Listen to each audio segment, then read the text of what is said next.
Second में दुनिया में कोई ना कोई फॉलेज का शिकार होता है। फॉलेज यानी स्ट्रोक में दिमाग के किसी हिस्से को ऑक्सीजन नामुयस्सर होने की वजह से नुकसान पहुंचता है। ये खून के क्लॉट यानी जमने या दिमाग में खून बहने की वजह से हो सकता है। फॉलेज मौत और माजूरी की एक अहम वजह है। आप और मैं नताइज को बदल सकते हैं।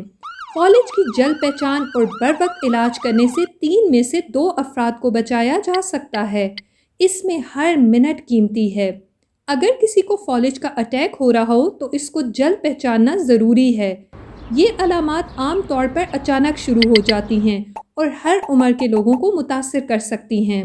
अंग्रेज़ी के लफ्ज़ फास्ट को याद रखें, FAST। F से मुराद फेस यानी चेहरा।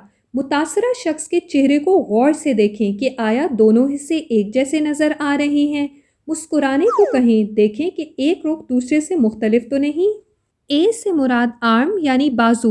मुतासरा शख्स को दोनों बाजुओं को सामने की जानिब उठाने के लिए कहें, जैसे कि हाथों में ट्रे उठाई हो। देखें कि दोनों बाजू मजबूत हैं या कोई एक कमज़ोर तो नहीं।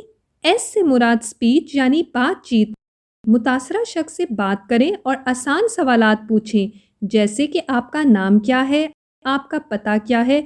देखें कि वो ठीक से बात कर सकता है या नहीं। T से मुराद टाइम यानी वक्त। फौरी इमरजेंसी कॉल मिलाएं और इनको आगाह करें कि आपको फॉलेज के अटैक का अंदेशा है। वक्त ज़ाया नहीं करना। मरीज़ को करीबी हस्पताल जहां स्ट्रोक का इलाज मुहैया हो ले जाने की फौरी ज़रूरत है।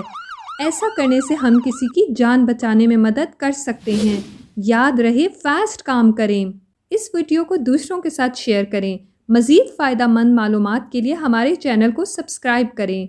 सेहतमंद रहें और सेहतमंद रहने में दूसरों का भी साथ दें।